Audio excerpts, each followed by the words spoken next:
And one of the worst things about it is the pain. I remember multiple times growing up, waking up maybe 3 in the morning, 4 in the morning in severe pain. If it wasn't for my parents helping me out during that season, I don't know what I would have done. I don't know how I would have survived. Just helping me go through the crisis so I don't have to go to the hospital, get stuck, wait in the emergency room, can't eat anything, drink anything because, I'm not allowed to do that. But there are many times I had to go to the ER.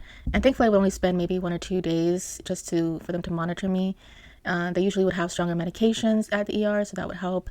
And or they would give me blood transfusions. That would also help with the crises if it was very stubborn. So the crisis could range from maybe a few minutes, maybe on and off, some hours, some days, even weeks. It can happen. So you just don't know what you get. And that's the thing with sickle cell. It's a very unpredictable disease. I would get advice like, just drink more water, that will help. And, the condition is still there. The disease is still there. And it kind of helped me to adapt to unexpectancies. I feel like I kind of react a little bit more calmer and differently to certain things that happen as compared to maybe those that didn't grow up having this disease. So I was able to kind of mature in that way. But despite getting used to the pain, well, actually, besides, as I got older, you can never get used to the pain. I think from one of my last moments of having a crisis, I was still crying, for my mommy. And I'm an adult. I was crying for my mommy to take away the pain. So it never gets better as you get age. I think there's this notion that, you get used to the pain and you never get used to the pain. So from a very young age, I would pray to God. I would say, God, please cure me of my sickle cell. I grew up in the church. They taught us how to pray. I would go to the church. They would ask for your prayers. Every time I would say, I want to be cured from my sickle cell. And even past age where I didn't believe in a Santa Claus anymore, I still believed in a God. And I still believed in a Jesus. And obviously, I would pray that prayer and I'd wake up and I would still have sickle cell. So I don't really know what encouraged me to continue to pray. I don't think I would pray every day, but I did pray often. And there were times where I was like, okay, maybe God just wants me to have this disease. Maybe there is a story behind this. There's a testimony behind this. Because I keep praying and I keep waking up with sickle cell. So I just figured, this is God's plan. There are other times where I thought maybe God was mad at me and that's why things were happening the way they did. So I tried to be this good, perfect person. I would apologize anytime I made a mistake. I would apologize to my sister. My sister looked at me like, are you okay? So I would try to be this perfect thing, and things didn't change either. So that let me know that it has nothing to do with me, but it has everything to do with God's plan. And I remember I'm going to probably post a scripture because I'm paraphrasing this, but there's a part in the Bible where they asked, why is this man, I think he was blind or he had some type of illness. Is it because of his mother and father's sin? And Jesus says, no, it is because I am going to glorify him. Basically saying that he is a part of a testimony that is much bigger than the disease. And so I have to think about that. Once I read that and realized that, I realized, oh, okay, this isn't because of me, isn't because of my parents, isn't because of my ancestors. This is because God is trying to show something great in this disease. And so I had to have faith that even though I don't understand why I have this disease, why it's causing me so much pain, it's limiting me in things I want to do, I have to just trust that God knows what he's doing through this disease. So I dealt with it. I tried to continue on with life. Even though I was sad from it, I still kept going. And I went to college and I kind of hid from it. I only told close friends about my sickle cell. Though when I went to college, I remember I used to read this blog called Sickle Cell Warriors. And that was a very comforting blog because I didn't have anyone to talk to. I would talk to my parents and it just seemed like they didn't really understand what I was going through. I felt like, I had a lot of jaundiced eyes from the sickle cell.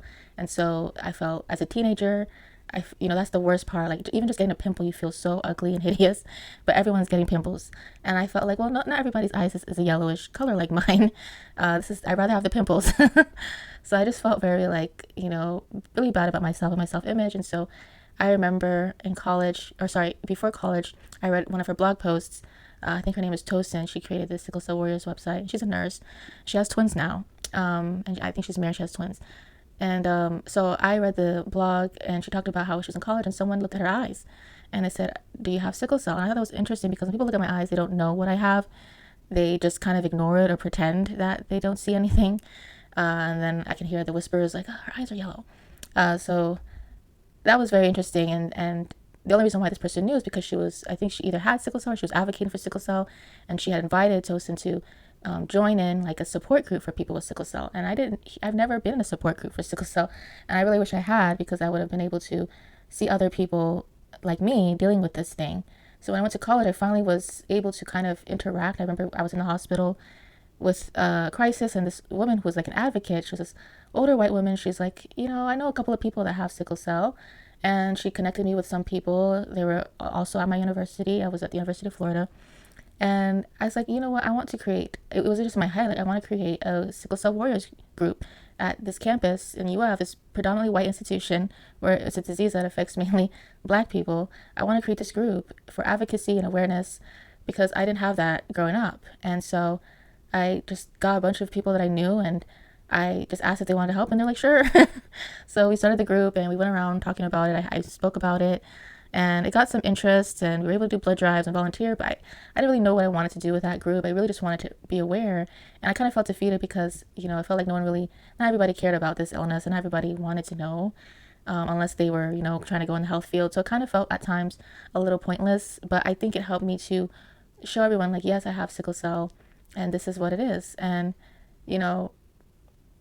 but right before college, I had received a call. Well, I had went to my normal hematology appointments, and my sickle cell was getting bad as usual. And the doctor was like, have you heard of the bone marrow transplant? And so I had heard briefly about it, and they were like, I just didn't think it was an option for me. And so they said, yeah, let's test your sister and see if she's a match. And she was not a match. They told us, sorry, there's nothing we can do. We can put you on the registry. And honestly, it's been how many years, decades since they put me on the registry. I've never heard back from them about the registry. So once I heard that news, they had called me on the phone after the tests were done with my sister. And I remember telling my mom, and we just cried on the phone because we just thought we would never find a cure for sickle cell. So I went to college with the disease, and it was really hard.